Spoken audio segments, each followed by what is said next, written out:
I saw the other day with Alex Eala, that's been a talk, and which is understandable. There's some players coming from respective countries, like she's coming from Philippines, which is now a big deal. She's been the biggest ever, tennis player from that country, which is a big country, and there's a big interest. So things like that happen. I mean, it's you could argue that it was, maybe a poor schedule, and maybe they could schedule them on a bigger court. Yes, but again, she's so young and she's just coming through. So. And obviously the first couple rounds, the schedule is so packed, the big courts with big names, it's difficult. It's not easy to manage that. But again, it's a good problem to have, to be honest. This was definitely one of the bigger Filipino turnout. Also, New York was huge. It was tough because it also depends what court you're on, that you feel the noise and things. I would say the top two so far have been Melbourne and New York. Aryna Sabalenka just seen Alex Eala totally destroy her reputation as the biggest star at the Australian Open. Half-empty stadiums watched the defending champion play flawless tennis as 5,000 spectators swarm Court 6 to watch a Filipino qualifier who is 20 years old. The world music #1 has been officially overtaken by Eala's viewership, merchandise sales, and internet buzz. In Melbourne, the hierarchy just fell apart. Is Alex Eala's success a result of genuine star power, in your opinion, or is it merely the transient excitement generated by the Filipino community? Please share your honest opinion here. Since the extent of this disturbance is truly unique in contemporary tennis, let's determine exactly what transpired in Melbourne. The 20-year-old Filipino Alex Eala, who is not in the top 100, attracted more attention, crowd excitement, and media coverage than world #1 and defending Australian Open winner Aryna Sabalenka. That isn't a prejudiced interpretation or an exaggeration. Based on viewership statistics, social media indicators, and attendance numbers, that is the verified fact. I mean, she played an incredible match, and I tried my very best. I was fighting till the very last point. I had my opportunities. Feels like I missed a couple, but I mean, it's tennis, Today you're a loser, tomorrow you're a winner. So hopefully I'll be more of a winner this season than a loser. So hoping right now and praying. With ideal scheduling and exclusive broadcast opportunities, Sabalenka is playing tennis at the championship level on center courts. With her signature power game, she is destroying opponents, hitting aces and devastating ground strokes, just as everyone had anticipated. Additionally, she is performing in front of dispersed audiences who may see empty seats in the stands. Eala is playing on outer courts, which are tiny arenas used for early round games. The crowds there are so large that security had to be stepped up because spectators are scaling fences and garbage cans in an attempt to gain a view. The precise figures are simply astounding. Over 5,000 spectators turned up while I was scheduled for Court 6, which can accommodate about 1,500 people, according to tournament directors. Not all of them fit. The facility was overrun by them. According to security logs, they went 300% over fire safety regulations. People were actually yelling encouragement while dangling from music fences, more as they would at a World Cup football game than a civil tennis tournament. This is where Sabalenka's situation really becomes awkward. Eala was practicing warm-up shots on Court 10, not even a competitive match, while she was playing a televised match on center court. Additionally, Eala's warm-ups drew 40% more views than the real competition throughout Southeast Asia and the Pacific, according to viewership data. Go over that again. More people watched the practice drills than the match between the reigning champions. Since it indicates a fundamental change in who genuinely influences tennis viewership, that number has sponsors and tournament organizers in a state of total fear. It's not the player with the greatest ranking or the best results. It's the player that emotionally engages large populations that weren't previously interested in tennis. There is a clear difference in the way that the media and fans view these two athletes. When Sabalenka attends news conferences, she is questioned about her fan base rather than her performance. Reporters are not asking her follow-up questions about the Filipino phenomena taking place on the outside courts 50 yards away, while she is providing technically flawless responses about her game. That must have disastrous psychological effects. You are the best in the world. The defending champion is you. It's the best tennis match you've ever played. Additionally, you're being viewed as a bit player in someone else's narrative. In real time, the queen is observing the crown disappear. Furthermore, since tennis quality isn't at issue, there is nothing she can do about it. It has to do with cultural ties. The grounds of Melbourne Park have undergone changes. Flags from dozens of nations are typically seen strewn across the audience at Grand Slams. It's a sea of red, blue, and yellow this year. There are Filipino flags everywhere. The PA system on nearby courts is drowned out by the loud yelling. The atmosphere is less like an individual event and more like a Davis Cup match where pride in the country is at stake. Sabalenka is the epitome of tennis brilliance. She is a physical wonder who plays with brutal efficiency, but from the viewpoint of a spectator, she is also aloof and chilly. Her game is predictable because it is flawless. There is no suspense because viewers are certain that she will prevail. Drama is snuffed out by perfection. Eala is the complete opposite. She is the underdog battling physical obstacles.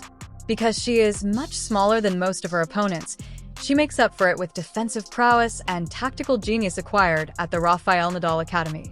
It seems like a survival scenario with every gathering. It seems like an upset every time you win. Since no one expects her to win, the drama is naturally included into her matches.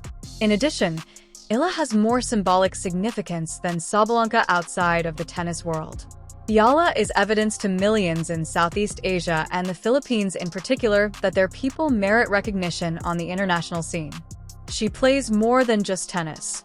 She serves as a cultural ambassador, proving that you can compete with the best tennis players in a developing country with no tennis infrastructure. Sabalenka competes for rankings and awards.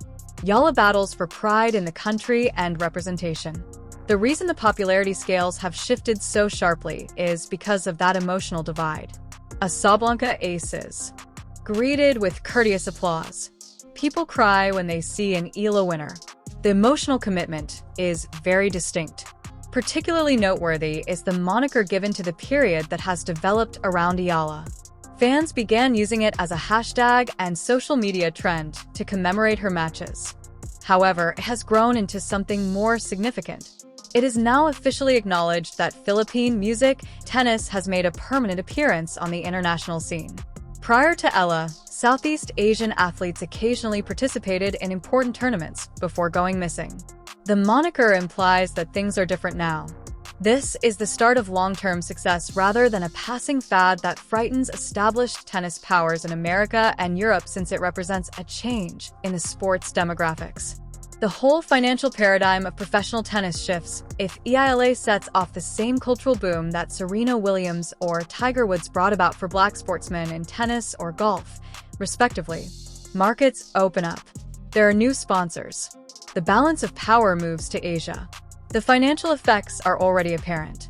Music, according to reports, Wilson, Adidas, and Nike are vying for Eala's support.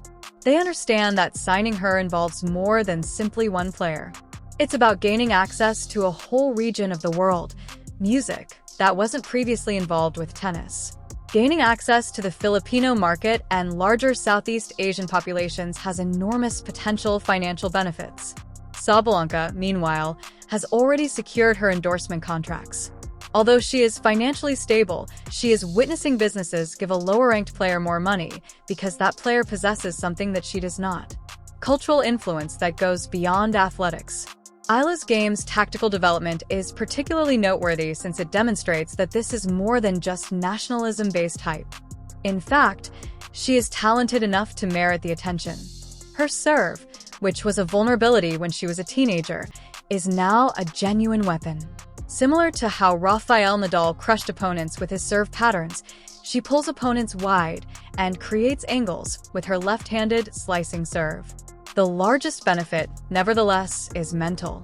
Eala suffered a severe defeat in the opening set of a recent encounter against a more experienced American opponent.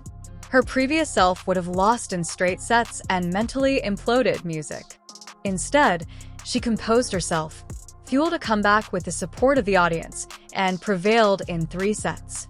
What distinguishes players with promise from those who truly succeed at the greatest level is that mental toughness.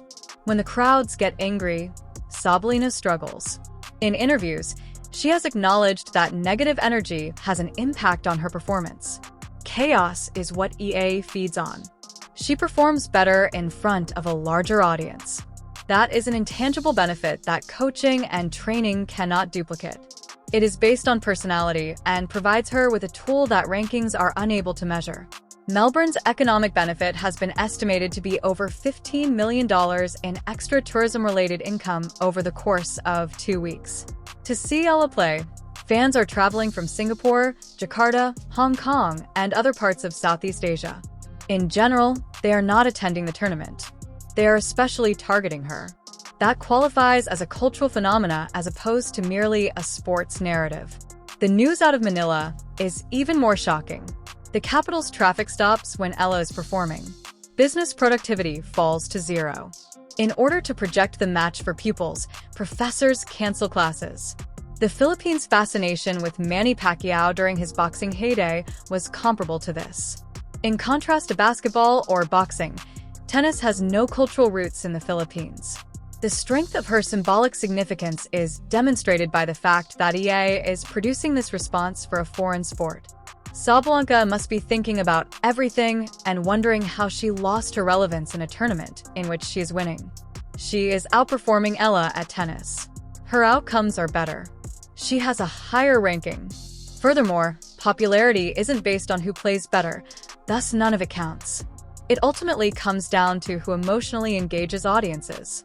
It was especially cruel during the press conference when reporters questioned Sabalenka about Eala's support base rather than her own performance. You could see the displeasure in her professional response and smile.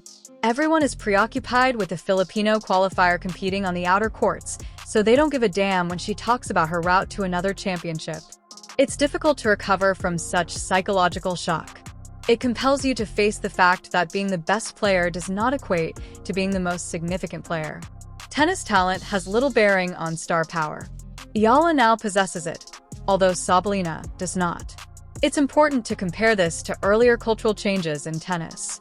Serena Williams introduced the sport to enormously larger audiences. Maria Sharapova opened Russian markets and popularized tennis among younger audiences as she rose to fame. The tennis industry's entire economic strategy shifted to cater to Asian markets when Li Na won Grand Slam titles for China. Eala seems to be bringing about a similar change, but just for Southeast Asia and the Filipino diaspora worldwide. Now that Eala has built-in fan following, they will appear wherever there are Filipino communities and create environments similar to what we witnessed in Melbourne. That gives her a competitive edge for the duration of her career. Whether this surge is long-lasting or merely a brief spike driven by novelty is the question. According to The Era, fans think the term is permanent. Major sponsors' funding indicates that businesses think it will last.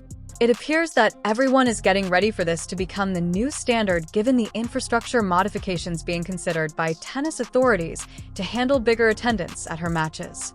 Although history indicates otherwise, Sabalenka is presumably hopeful that this is only a transitory music situation and that things will return to normal when EA loses or is hurt. A demographic is more likely to remain interested in a sport even after a player leaves once they become passionate about it. Fans of Serena Williams now watch other athletes. Fans of Tiger Woods' music continue to watch golf. The change that EA is bringing about will probably last longer than her own career. Eala doesn't even need to win the tournament to solidify this story, which is the last twist. The fact that she loses tomorrow doesn't alter the past. She has already demonstrated her ability to attract attention from around the world and have an economic impact that surpasses that of the reigning winner. There is no way to reverse that lasting change in the tennis hierarchy. The trophy might be lifted by Sabalenka. She might give her resume another impressive addition. However, Eala leaves with the knowledge that she has the power to stop the world. And rankings and awards don't adequately represent that type of power. Despite being ranked 100 spots lower, a 20-year-old qualifier recently outperformed Aryna Sabalenka in terms of buzz, crowds, music, and viewership. Alex Eala is officially the owner of the Australian Open. Star power just demonstrated that it matters more than rankings, regardless of music, winner, and Sabalenka is learning that lesson the hard way. For additional truth checks on tennis hierarchies, hit like and subscribe.